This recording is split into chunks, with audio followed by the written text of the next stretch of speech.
ओम नमः शिवाय।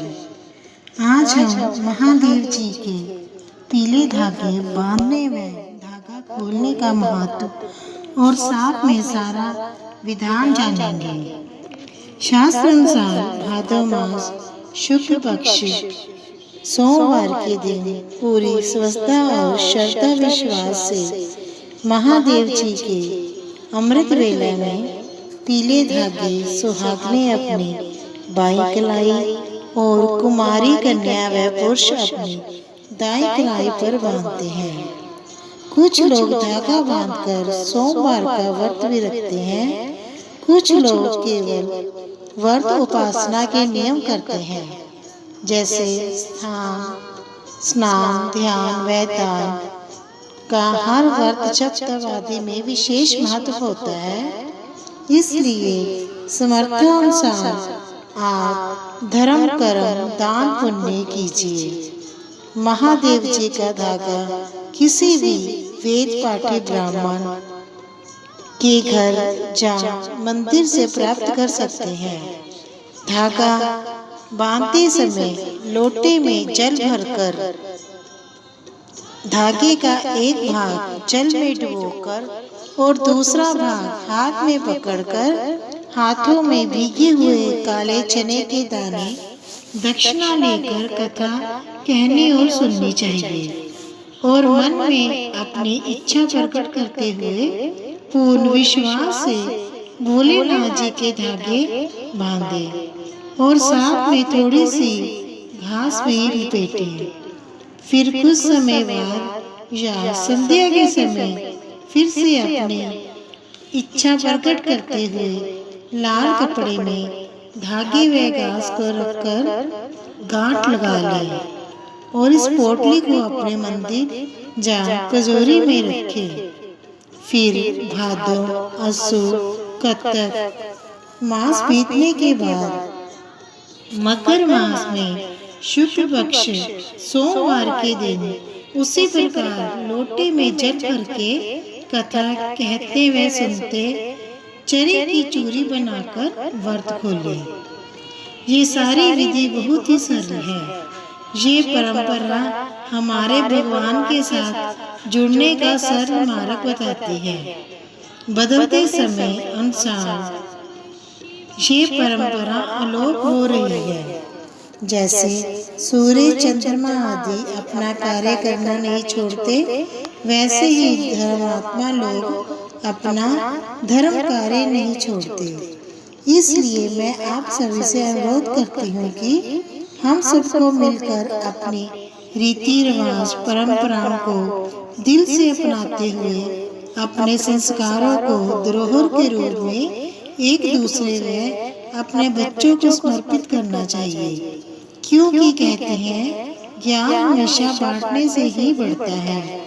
इसलिए हम सभी को अपने अंदर का ज्ञान व प्रतिभा सब में बांटनी चाहिए, क्योंकि हर एक इंसान में भगवान ने कोई न कोई कला उपहार के रूप में जरूर दी है, बस उसे निखारने की जरूरत होती है। कृपया आप भगवान के दिए इस अनमोल उपहार को पहचाने। चलिए अब हम भोले बाबा की कथा कहते हैं, सो ध्यान पूर्वक सुनिए। भादो मास शुक्ल पक्ष दिन सोमवार अमृत वेला में नदी के किनारे कुछ स्त्रियां स्नान कर लोटे में गंगा जल भर एक दूसरे को पीले धागे बांध रही है। संयोगवश उसी राज्य का राजा मंगल सेन घोड़े पर सवार होकर राज्य की सुरक्षा हेतु रात्रि भ्रमण करता हुआ अपने राजमहल में लौट रहा होता है। राजा के कानों में ओम नमः शिवाय का मंत्र गूंज रहा होता है। वह चलकर उन तेजस्वी स्त्रियों को देखता है जिनकी कलाई पर पीले धागे बंधे होते हैं और उनके हाथों में गंगा जल का भरा लोटा व दुर्वा घास होती है। रास्ते में वह दीन दुखिया कोई भी अपंग आदि मिलता है, उन पर ओम नमः शिवाय कहती जल छिड़कती है और सबके दुख दलिद्र दूर करती जा रही होती है। ये देखकर हाथ जोड़कर उन स्त्रियों के समक्ष खड़े होकर राजा सवाल करता है, हे तेजस्वी देवियों, ये कैसा तेज व चमत्कार है। उन्होंने कहा, ये भोले बाबा जी के पीले धागे का तेज है। राजा बोला, ये पीले धागे क्या क्या दे सकते हैं। तब स्त्रियां बोली, ये भोलेनाथ जी के धागे जो कोई भी श्रद्धा व विश्वास से बांधता है, कोई भी ऐसी मनोकामना नहीं है जो पूर्ण न हो सके, परंतु भक्ति व विश्वास होना अनिवार्य है। तब राजा ने कहा, मेरे भी कोई संतान नहीं है, मुझे भी वे भोले बाबा जी के पीले धागे दे दो, मैं अपनी पत्नी को दूंगा। तब राजा ने उन स्त्रियों से पीले धागे लेकर अपनी पत्नी को सारी बात बताकर धागे बांधने को कहा। तब रानी ने राजा का मन रखने के लिए पीले धागे राजा से ले लिए, परंतु रानी की धर्म कर्म में रुचि न थी।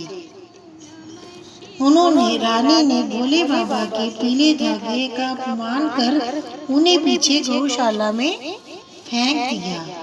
गौशाला में काम करने वाली औरत ने जब टोकरे में गोबर भरा तो उसके साथ वो पीले धागे भी चले गए।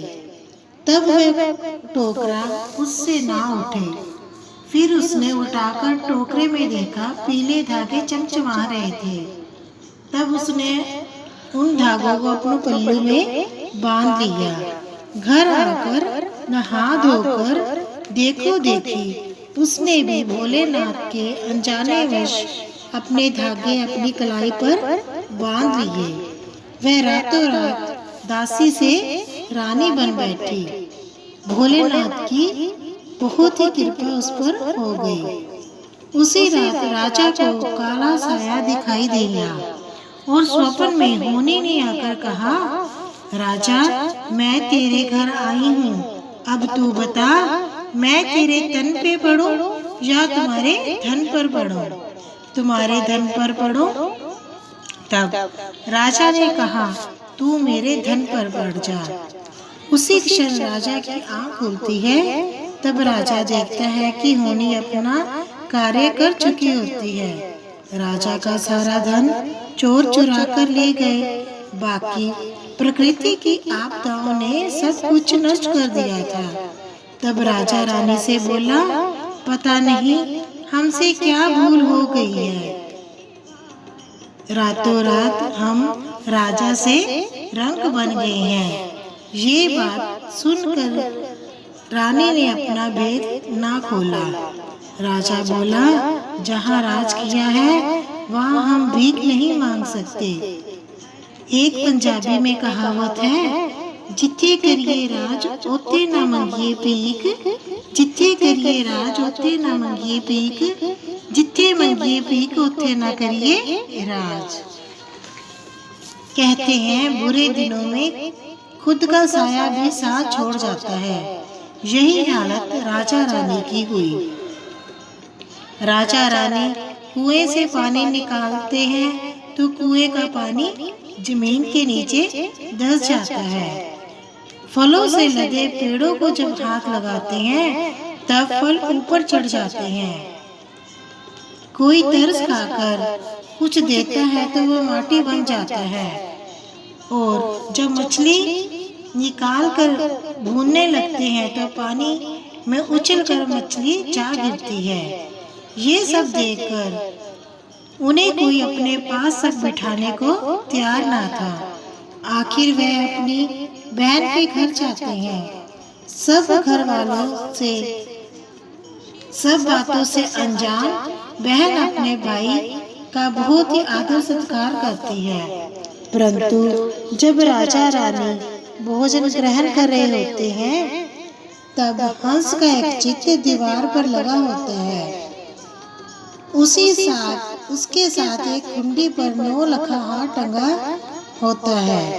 जैसे ही राजा रानी की हार पर नजर पड़ती है उसी क्षण चित्र में बना हंस उस 9 लखे हार को निगल जाता है और उस हार की चोरी का इल्जाम भाई भाभी पर लग जाता है।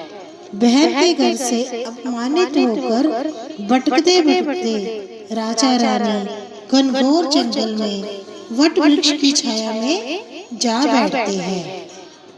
तब रानी व्याकुल हो अपनी सारी गलती स्वीकारती है कि मुझसे ही भोले बाबा के पीले धागे का अपमान हुआ है।